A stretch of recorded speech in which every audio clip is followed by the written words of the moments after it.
Once you have a page layout added to your project and some basic preparation steps completed, such as adding in these guidelines, you're ready to start adding content from your other map views. To do that, we'll come up to the Insert tab of the ribbon, and we'll click on the Map Frame button.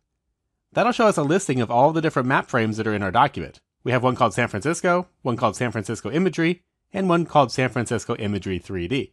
Also, we're seeing thumbnails for each of the bookmarks for each map that we've created. I'll go ahead and select this one here that's just called San Francisco in the San Francisco map. That'll add a new map frame to the layout. You can go ahead and drag these corner points and lock them into the layout guides that we added previously. I'll move this corner point to this area, and then I'll click on this corner point and drag it to this intersection. And then I'll just drag on this right edge to fine-tune its position a little bit. If we need to reposition the map within its frame, say we need to pan it around or zoom in or out to get the desired extent, you'll want to switch over to the Layout tab. On the far right, we have the section called Map, and we can see the familiar tools for zooming in and out, as well as going to the full extent. If I click the Fix Zoom In button, you can see we can zoom in, and then we can zoom out as well. Now, if you need to pan around on the map, then you'll need to press this Activate button here. That'll lock everything else on the map document and switch us over to the regular Explore and Navigate tools.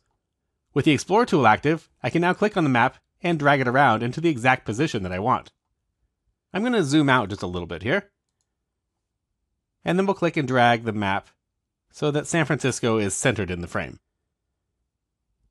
When you've gotten it into the exact position that you want, press the back arrow below the Layout View tab to close the activated map frame. Notice that when the map frame is activated, we have a new contextual tab on the ribbon called Format. Let's go ahead and click on that and take a look inside.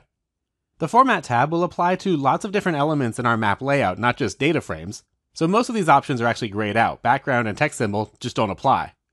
I can actually activate a new pane on the right side of the interface though by clicking on this small button in the current selection area. That'll open up a new pane that'll allow us to change the properties for our map frame element.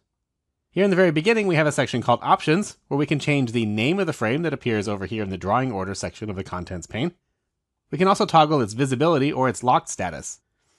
When the map frame is locked, that means it's not editable, which will make it easier to work on other elements in our layout. Notice that we can also get to these same two options over here in the Contents pane.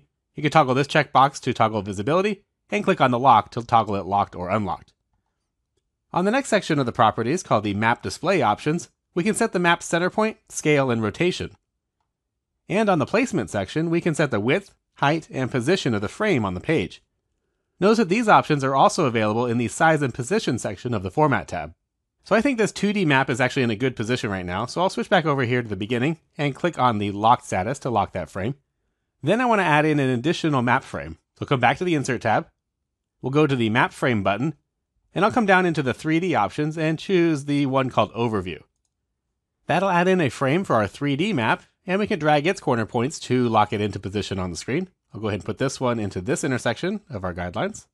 Then I'll drag the lower left corner to this intersection of our guidelines. Next, I'll come over to the Contents pane and lock this view. Then I'll come up to the Layout tab of the ribbon and turn off my guide so I can get a cleaner view of how the layout's looking. So I think that's actually looking pretty good.